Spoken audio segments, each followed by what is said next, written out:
أعوذ بالله من الشيطان الرجيم بسم الله الرحمن الرحيم الحمد لله رب العالمين والصلاة والسلام على أشرف المرسلين وعلى آله وصحبه أجمعين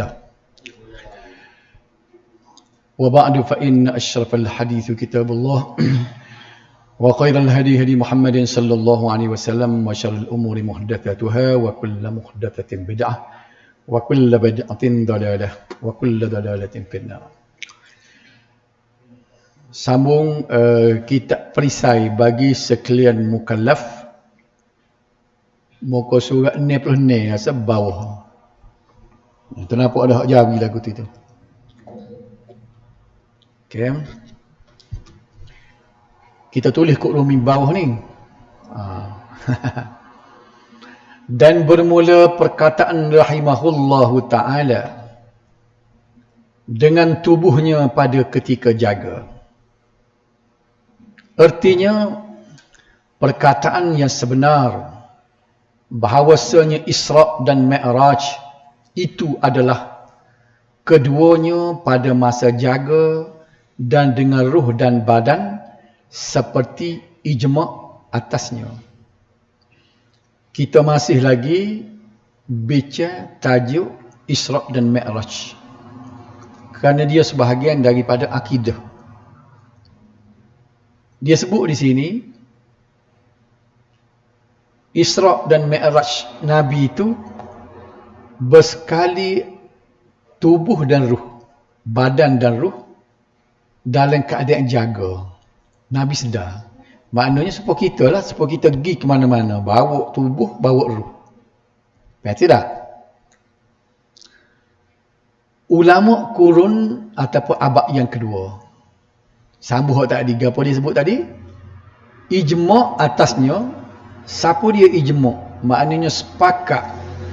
Sepakat mengatakan bahawa Isra' dan Mi'raj Nabi, ruh dan badannya sekali dalam keadaan jaga. Itu sepakat. Ijma' ulama kurun abad yang kedua. Jadi para ulama berbeza pendapat mengenai cara Nabi sallallahu alaihi wasallam Isra' dan Mi'raj. Mana tidak sepakat ni. Ulama abad kedua hijrah, bila sebut ulama kedua hijrah ni 101 hingga 200. Lepas 100 tahun. 200 hala ke atas tu dia panggil kurun ketiga pula. Kurun ataupun abad yang ketiga. Ulama abad yang kedua ataupun yang ketiga ni berpendapat bahawa Nabi sallallahu alaihi wasallam Isra' dan Mi'raj dalam keadaan jaga bersama ruh dan jasad. Itu situ. Hak tadilah. Kemudian dia kata lagi sini, bersalahan bagi setengah ulama abad yang pertama yang berkata ia bahawasanya Isra' itu dengan ruh sahaja tetapi pada ketika jaga. Ni makna bersalahan, maknanya tidak sepakat. Hak tadi ulama abad yang kedua. Abad yang pertama kata Nabi Isra' Mi'raj tu ruh saja pergi. Jasad ada, tapi dalam keadaan jaga. Sedar. Maknanya ruh tu cabut pergi. Lepas tu tinggal jasad saja. Lepas lagu mana pula? Tu mungkin ada bahasa pula tu lah. Nampak tak? Hak tadi tak ada masalah lah. Hak abad kedua tu supaya pergi mana-mana kita. Kan kita pergi mana-mana bawa tubuh, bawa ruh. Ini dia kata tubuh tu cokoh di Mekah tu. Hak jalan kinya ruh saja. Tapi bukan ketika tidur dalam keadaan jaga. Bersalahan bagi setengah yang lain yang berkata ia bahawasanya Isra' itu adalah ia dengan mimpi dalam tidur. Hak ni mimpi je. Hak Nabi pergi daripada Masjidil Haram pergi ke Masjidil Aqsa dengan cepat tak ada siapa satu malam. Itu mimpi saja. Ada ulama kata gitu. Maknanya ada 3 pendapat. Jadi ulama abad pertama hijrah, maknanya manakah zaman pertama hijrah ni, iaitu sebelum 100. Start daripada zaman Nabi sampai ke 100, dia panggil ulama abad yang pertama. Ulama abad yang pertama ini ada 2 golongan. Pendapat pertama, dia kata Nabi sallallahu alaihi wasallam Isra hanya dengan ruh sahaja, tetapi dalam keadaan jaga. Nampak tak di sana tak? Jelas nampak. Maknanya kita guna tulis Samsung ni okey lah dia. Okey. Pasal hari ni hari test orang panggil, hari mula-mula nak terang. Baik, pendapat kedua pula, Nabi sallallahu alaihi wasallam Isra dalam mimpi baginda ketika tidur. Campur dengan ulama di abad yang kedua tu ada 3 pendapat. Ingatlah, nak ulang balik. Pendapat pertama, dia kata Nabi tu Isra dengan ruh sekali dengan jasad. Pendapat yang kedua, ruh saja, jasad tak pergi, tapi kalau keadaan jaga. Yang ketiga, mimpi lah sebenarnya. Isra Mi'raj tu mimpi lah dia kata. Faham tak? Jadi 3. Jadi maknanya kita kena tahu dah sini tidak sepakat sebenarnya. Cuma pendapat hak gagah tu cerita lain. Maknanya ada 3 pendapat. Kita tengok, kita ambil pendapat ulama nak rumusan ni lagu mana. Di antara 3 pendapat kita ambil Al-Qadi Iyad, seorang ulama yang mati pada tahun 544 Hijrah. Ni ulama yang terkenal ni, kalau sebut Al-Qadi Iyad ni ramai orang petik. Pendapat dia ni, dia ulama besar. Mengatakan, dia kata lagu mana ni, pendapat yang benar yang dipegangi oleh jumhur ulama salaf dan fuqaha, ahli-ahli fiqh. Jumhur maknanya majoriti, termasuklah ahli hadis dan ahli kalam, ulama mutakallimin. Lagu mana pendapat mereka ni? Jumhur ni kata bahawa Nabi sallallahu alaihi wasallam Isra dengan jasad baginda sallallahu alaihi wasallam. Jadi pendapat pertama tadi, pendapat ini dipegang oleh jumhur ulama. Jadi tidak jadi masalah lah kalau orang ceramah Isra Mi'raj ni dia sebut Nabi sallallahu alaihi wasallam ni Isra dan Mi'raj bersekali ruh dan badannya. Kerana itu berpegang kepada jumhur ulama. Ada soalan ni? Faham? Okey. Kita tengok pula pendapat Ibn Hajar Al-Asqalani. Ni ulama hadis yang mensyarahkan Sahih Bukhari. Nama dia kitab Fathul Bari. Dan dia juga menyusun kitab Bulughul Maram yang kita baca sini tiap-tiap malam Rabu. Okay. Dia kata lagu mana? Sesungguhnya Isra Mi'raj terjadi dalam semalaman dalam keadaan terjaga dengan jasad dan ruh Nabi sallallahu alaihi wasallam. Sepakat dah. Ruh dan jasad. Setelah diutus menjadi rasul. Inilah pendapat jumhur ulama ahli hadis, ahli fiqh dan ahli kalam. Ia didokong oleh zahirnya hadis-hadis yang sahih. Jadi kita boleh memati ayat situ dah. Pendapat yang boleh kita pegang ialah Nabi Isra dan Mi'raj sekali tubuh dengan ruh, jasad dan ruh berjalan sekali. Barulah jadi peristiwa tu aneh sikit dah. Kalau mimpi tidak aneh mana. Kalau ruh saja pergi pun tidak pelik mana juga. Okay. Ni pergi sekali. Bila pergi sekali ni banyak benda yang perlu kita ambil kira nak tunjuk kepelikan, keajaiban. Ajaib lagu mana? Sebab tubuh manusia ni bila lepas angkasa lepas sikit lebih pada berapa ribu kita kata ribu kaki kita tak boleh menapah dah. Tak cukup oksigen, tubuh jadi beku. Sedangkan dia bukan sekadar angkasa lepas sampai naik langit yang ketujuh ke Sidratul Muntaha. Nampak tak? Jadi ini satu benda pelik. Maka tidak wajar untuk menyimpang daripadanya, kata Ibn Hajar.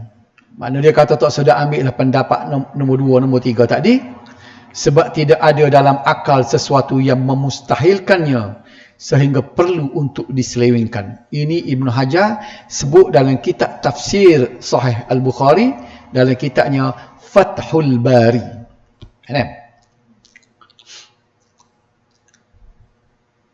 Pergi pula pada perenggan ni pula. Hak pakai buk lu minta marilah kau malam ni. Dan bermula perkataannya kepada tempat yang menghendaki akan dia oleh Allah Ta'ala. Belik molek ayat klasik ni. Daripada segala tempat yang di atas. Dia cuba nak hurah makna. Dia kata pergi ke tempat yang menghendaki akan dia oleh Allah Ta'ala daripada segala tempat yang di atas. Maknanya Nabi kita Mi'raj tu pergi sampai atas. Atas tahu mana nah. Ni dia nak ulah dah. Dia kata artinya sampai ke dalam syurga. Nabi kita boleh masuk dalam syurga. Dia boleh tengok gapo dia ada dalam syurga. Dan kepada Sidratul Muntaha. Dan kepada Mustawa. Hak pentingnya, dan tiadalah sampai kepada mana tak siapa ni?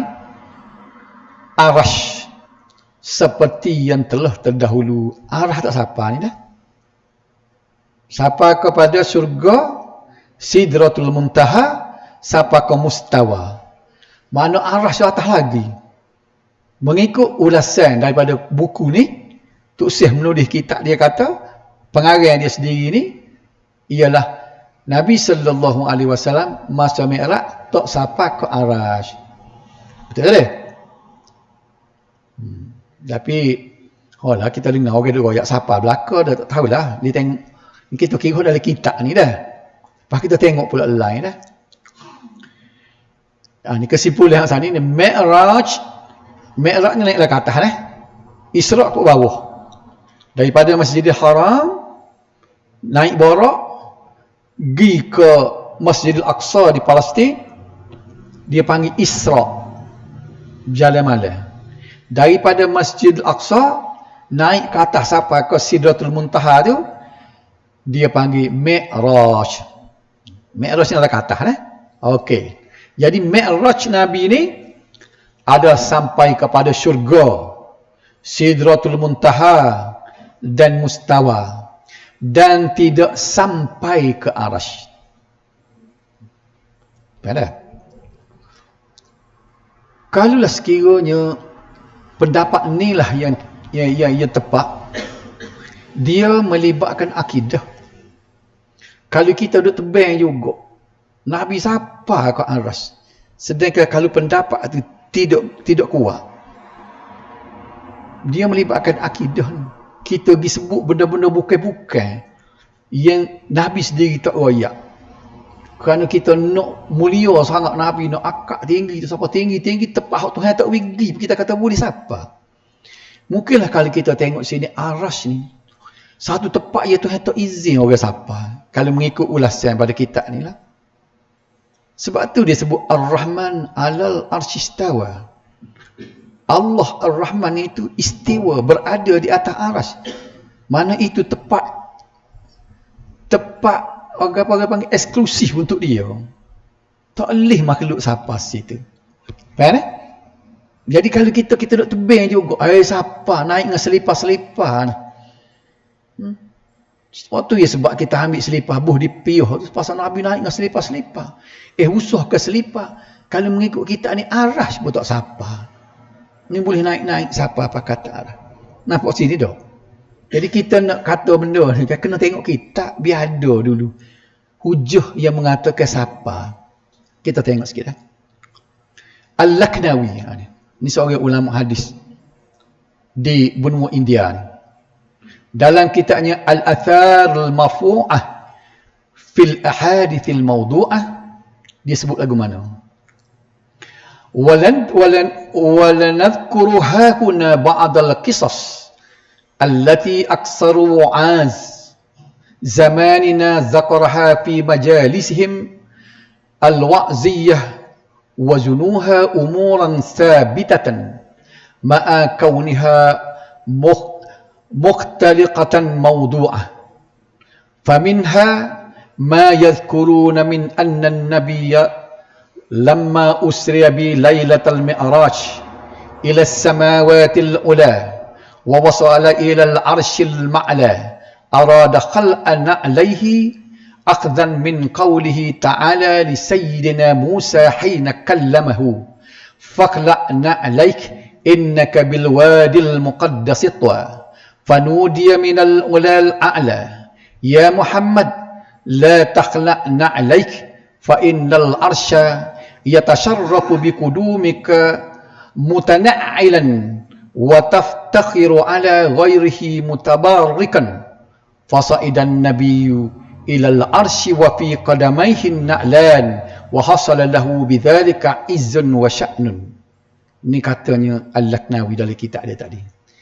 Maksud dia, mari kita sebutkan sebahagian kisah-kisah yang banyak dibawa oleh penceramah pada zaman kita.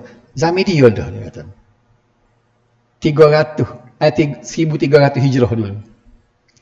Yang banyak dibawa oleh penceramah pada zaman kita dalam majlis nasihat mereka, dan mereka sangka kisah ini sahih sedangkan ia dusta lagi palsu. Lagu mana kisah hak palsu ni? Dia sebut bawah ni. Antaranya ialah kisah yang mereka sebutkan bahawa Nabi ketika malam Mi'raj ke langit yang tinggi dan baginda sampai ke arasy yang tinggi, baginda ingin menanggalkan capal selipar dia kerana mengingati firman Allah ketika berkata kepada Musa, tanggalkanlah capalmu kerana sesungguhnya kamu berada di lembah suci tua. Dan jadi maknanya Nabi ni dia kata bila sampai di arasy dia nak pecah selipar dia. Apa dia nak pecah selipar dia? Sebabnya dia teringat kepada Tuhan penuh larang Nabi Musa suruh pecah. Fakhla'na laik. Tuhan kata buang seliparmu hai Musa. Maka dia nak buang katak lah. Bila dia nak buang, mengikut hadis orang royak ni lah, baginda diseru oleh yang maha tinggi. Nabi dengar suara, wahai Muhammad, suara kata gitu, jangan tanggalkan dua capalmu kerana sesungguhnya arasy berasa mulia dengan kehadiranmu, memakai capal dan berbangga dengan yang lain untuk mengambil berkat. Jadi Nabi pun tak cabutlah. Maka Nabi pun naik ke arasy dalam keadaan di kakinya ada capal dan baginda memperolehi kemuliaan dan kehebatan. Ini hadis yang orang duk baca sokmo. Ia dia kata hebatnya Nabi ni naik dengan capal-capal walaupun Nabi Musa mula pergi satu tempat di Al-Muqaddas itu tak boleh. Nabi nak naik atas arah, dia dengar suara-suara naik juga dengan selipar-selipar. Oleh kerana itu marilah kita ambil berkat dengan selipar Nabi. Selipar mana Nabi tak ada dah, maka kita lukislah selipar Nabi. Maka direkalah lukisan lagu tu. Maka orang pun ambil buh dipiuh, buh mana-mana, buh tempat-tempat, nak ambil berkat dengan itu. Sedangkan katanya Laknawi tadi, hadis itu adalah hadis palsu. Apa dah? Faham Naik ke atas arasy pun tu, ulama kata tak siapa dah sini. Tak ada hadis yang mengatakan siapa. Apa tak disebut naik dengan capa-capa. Itu terlajak. Salah ke kali kita berpegang gitu? Kalau benda melibatkan akidah, salah. Kita percaya satu benda yang tak ada riwayat, yang tidak sahih. Kerana apa? Kerana dia sebenarnya dia ada campur dengan orang panggil pemahaman konsep Nur Muhammad. Nabi Muhammad ni bukan sebagai orang, dia jadikan daripada cahaya. Oleh kata mulianya Nabi. Tidak ciptanya Allah Subhanahu Wa Taala ni segala cakrawala, langit bumi, segala planet ini melainkan kerana Nabi Muhammad. Dah. Maka dia bacalah hadis palsunya, laulaka ma khalaqatul aflak. Kalau tidak kerana mu ya Muhammad, aku tidak akan jadikan segala cakrawala. Jadi hak ni hadis palsu juga. Tak boleh tahan main kalau main hadis palsu, baca hadis palsu je. Ini dibuat oleh orang-orang tertentu pada zaman dulu kerana boleh katakan pengaruh Syiah. Dia nak terlalu memuliakan Nabi dan keturunannya. Kita teruskan lagi. Dan perkataan dan memuliakan akan dia oleh Allah Ta'ala dengan barang yang menghendaki ia akan dia. Beli ayat ni. Memuliakan akan dia oleh Allah Ta'ala. Baca ni, baca Rumi. Ni terjemuh kot Rumi. Dan perkataan dan memuliakan akan dia oleh Allah Ta'ala dengan barang yang menghendaki ia akan dia. Dia rakyat Tuhan nak memuliakan Nabi kita. Lagu mana? Seperti memperdengarkan Allah Ta'ala akan kalamnya yang qadim. Allah bui Nabi boleh dengar perkataan Allah, kalam Allah tu, sedangkan kalam Allah tu qadim. Sebagaimana Nabi Musa dengar. Dalam banyak-banyak Nabi Musa seorang aja. Ya Tuhan bui gelar dia kalimullah. Ya Tuhan berbicara direct dengan dia. Dia boleh dengar kalam Allah. Nabi lain tak boleh. Tapi ketika Isra' dan Mi'rajnya, Nabi kita boleh dengar kalam Allah. Seperti memperlihatkan ia akan zatnya yang maha mulia atas perkataan yang kuat kerana hadis Ibnu Abbas. Jadi dua kali disebut sini. Nabi kita boleh dengar kalam Allah. Yang kedua, Nabi kita boleh kelih Allah. Ini kita nak bincang depan ni. Dua kali sini lah. Dan bermula perkataan. Baca dulu perhabis. Bagi kita ulah bawah. Dan bermula perkataan. Dan memberitahu ia kepadanya akan barang yang memberitahu ia akan dia. Sedap ayat bunyi ni. Budak sekolah boleh faham. Allah ni ayat ni. Dan buat guana bahasa orang Nabi dulu kan. Lagu ni dia tidak duduk mengaji bahasa Melayu. Tuan kita ni duduk Mekah. Dia duduk bersaing dengan Arab. Walaupun dia orang-orang Indonesia. Dia ramuk ke molek dah ayat lagu ni. Boleh faham lagu ni. Dan memberitahu ia. Ia siapa? Allah memberitahu kepadanya. Kepada siapa? Kepada Nabi. Akan barang memberitahu ia akan dia. Dia sebut pula dah. Iaitu benda hak dia nak beritahu. Gapo dia? Daripada hukum syarak. Tuhan ayat ke Nabi ni hukum ni. Dah mu mari sini Muhammad, aku nak jatuh hukum kamu. Nak bui benda. Gapo dia? Seperti wajib 50 sembahyang sehari semalam. Aku nak suruh mu, hai Muhammad, royak kaum makmu, fardu sembahyang fardu 50 waktu sehari semalam. Kemudian dia rekah cerita ni. Berulang-ulang direngankan hingga tinggal 5 sembahyang. Hak tu kita dengar sok mudah. Berulang-aliklah Nabi kita sallallahu alaihi wasallam daripada langit yang kena dengan Nabi Musa, dia naik ke langit yang ketujuh, berjumpa dengan Allah SWT, naik turun sehingga daripada 50 kurang jadi 5. Tu betul. Betul tak? Jadi hak ni jadi bahasa pelik. Kalau Tuhan tidak pelik tak? Apa ya bila nak jumpa Tuhan, kata-kata Tuhan ni ada di mana-mana boleh jumpa. Apa tak jumpa selalu di langit kena dengan Nabi Musa? Apa terpaksa nak jumpa Tuhan, naik 7 baru boleh jumpa. Lepas tu. Tapi tidaklah kita kata Tuhan duduk situ. Tapi sesuai dengan Ar-Rahman alal arsyistawa. Maknanya nak jumpa Tuhan tu kena naik 7 baru boleh jumpa. Dia kata kalau Tuhan ada di mana-mana, tak boleh jumpa mana-mana. Apa ke dia? Apa dah tu? Macam mikir tu sebuti tu. Tapi tak apalah. Hak tu mikir semula. Hak nak rakyat ni sininya, perkhabaran yang mengatakan bahawa Nabi itu difardukan oleh Allah Subhanahu Wa Taala 50 waktu tu, bulan kelip minta kurang tawam nawar, akhir-akhirnya lekat 5 waktu sepuh ada hari ni. Itu perkhabaran yang betul. Bermula perkataan tidak mendustakan oleh hati. Nabi sallallahu alaihi wasallam akan barang yang melihat ia akan dia. Dulu kita baca Rumi lah. Nyanyi dia nak baca ni, payah jauh itu dia tengok Rumi ni. Terjemuh ke Rumi ni. Bermula perkataannya tiada mendustakan oleh hati Nabi sallallahu alaihi wasallam akan barang yang melihat ia akan dia. Gapo ya kalau kita guna ayat Allah ni kan? Nabi tidak mendustai apa yang dia lihat. Nabi tak bakit lawak. Nabi percaya apa dia tengok. Ayat tu je. Ia belik tiada mendusta oleh hati Nabi sallallahu alaihi wasallam akan barang yang melihat ia akan dia.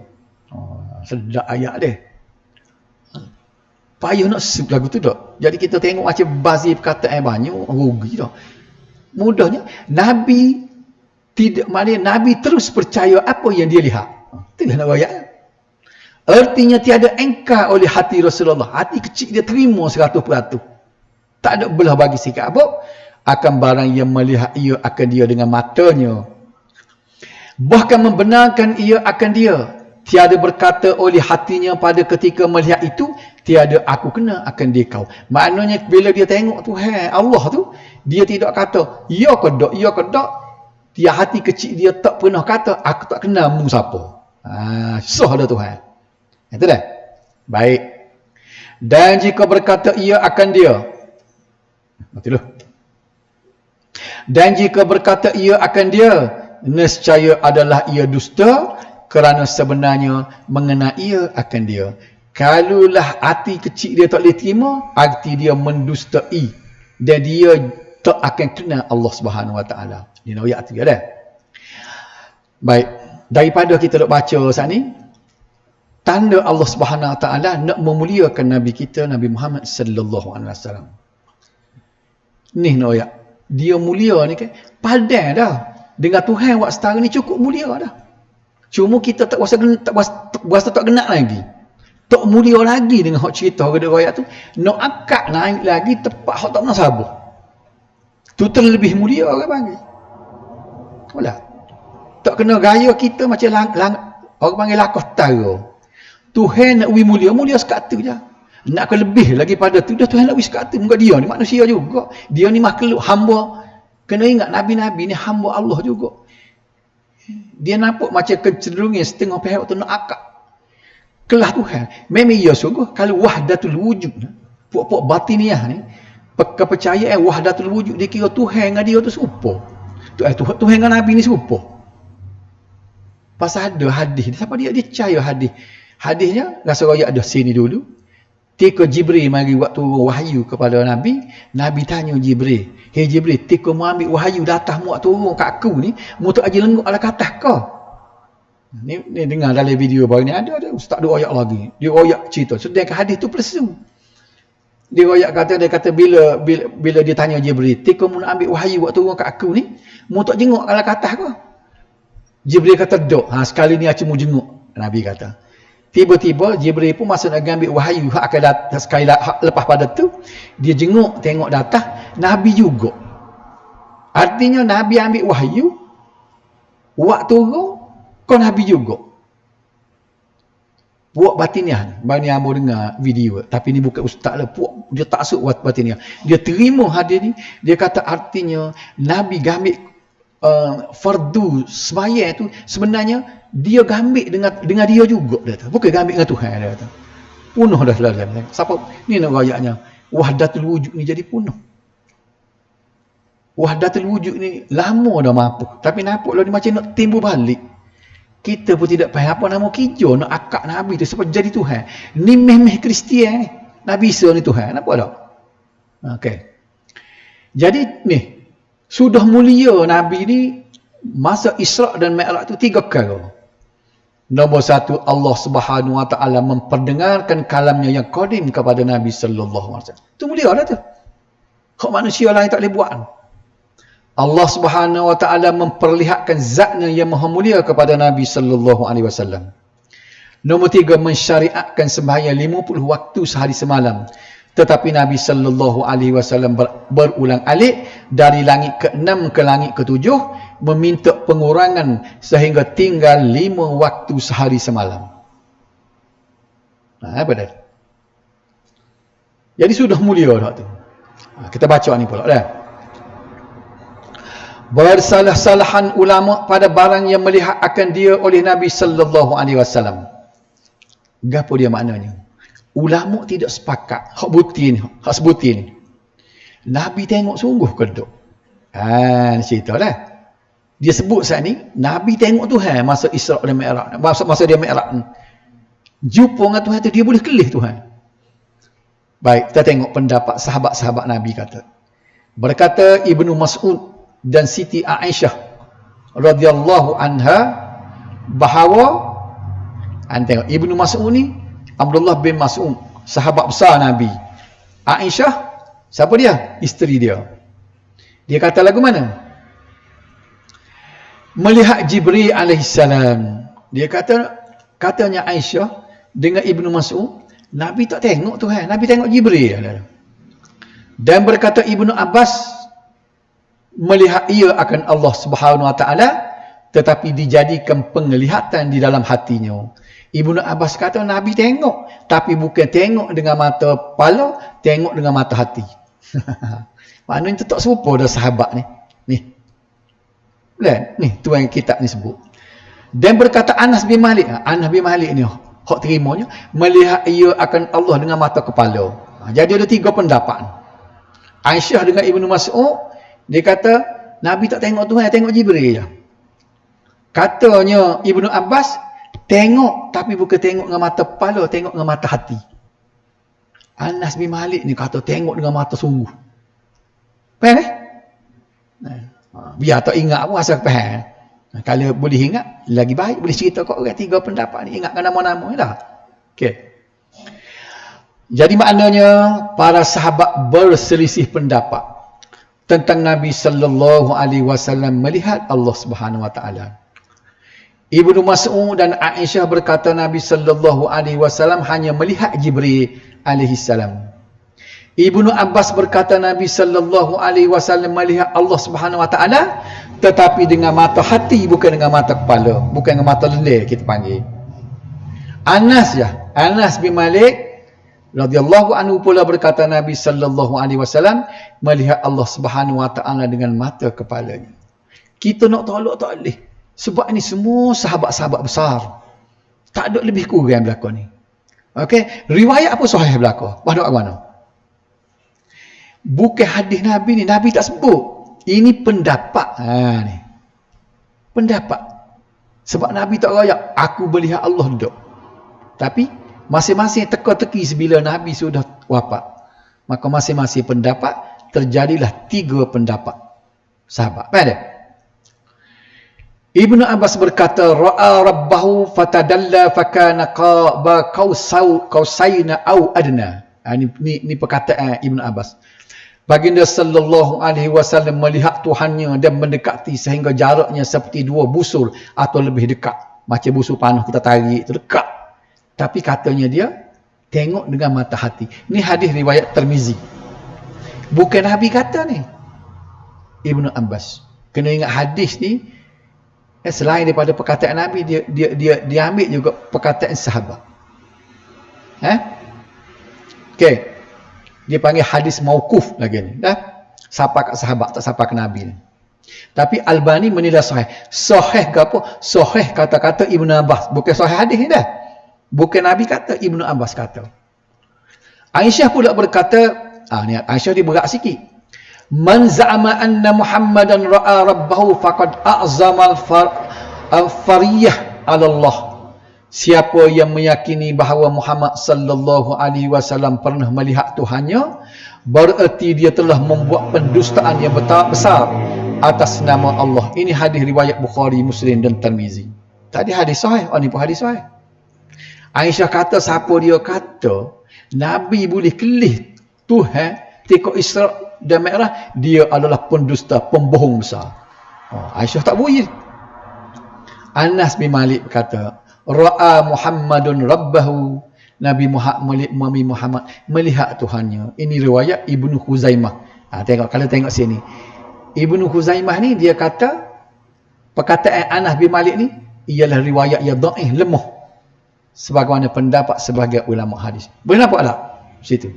Hak gagah sebenarnya hak ni riwayat Al-Bukhari dan Muslim, perkataan Aisyah. Aisyah kata siapa yang menyangka Nabi boleh kelih Tuhan ketika Mi'raj, dia adalah pembohong yang besar. Itu hadis riwayat Bukhari. Kalau kita tengok daripada dari segi martabat hadis tadi, maka hadis Aisyah, perkataan Aisyah itu lebih sahih berbanding dengan hadis lain. Faham? Okey.